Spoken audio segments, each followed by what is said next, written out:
Qila radhiyallahu an, adakah hukumnya jika dapatnya rikat itu dalam bumi milik seorang, maka baginya atau tiada? Kan? Itu tak boleh lampu. Waktu tak boleh lampu, kamu merumpuk pinganmu, merumpuk galingmu lantana. Nyampu ada katanya orang boleh lampu bukan? Atau tiada? Jika tiada mendakwanya sekalipun diberikan dia, maka jawabnya, maka jika ada dapat dalam bumi itu milik bagi seorang, maka yang didapatnya baginya. Jika ia dakwanya diberikan dengan tiada berkehendak kepada bersumpah, hanya pinganmu yang temunya talung nunggu.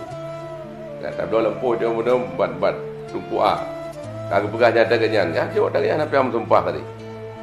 Tiada berkehendak kepada bersumpah lagi. Dan jika tiada ia mendakwakan dia, maka diberikan akan orang yang mempunyai dahulu daripadanya. Ya, yang paling lempuhnya. Dia tak belum bagainya. Yang paling. Anak pegahnya taganya kakak tahu orang segolong yang belum jamun. Maka jika tiada pula ia, maka demikianlah diberi yang demikian jua hingga sampai kepada orang yang menghidupkan dia. Sedar juga nyampe anak. Urung tadi pihana hana tanah segai ke belau patung puji. Itu puji hana pihak ayat sedar. Pane dasar tanahnya sorinti. Yang segera. Berarti yang tanah harganya dan barang-barang dalam tanah ada kagonya. Maka jika tidak pula ia, maka dikembalikan diberi mereka juga hingga sampai kepada orang yang menghidupkan dia. Maka adalah ia baginya. Jika tiada mendakwa sekalipun.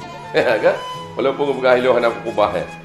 Ada mendakwa sekalipun. Karena dengan menghidupkan itu, ia milik barang yang dalam bumi itu.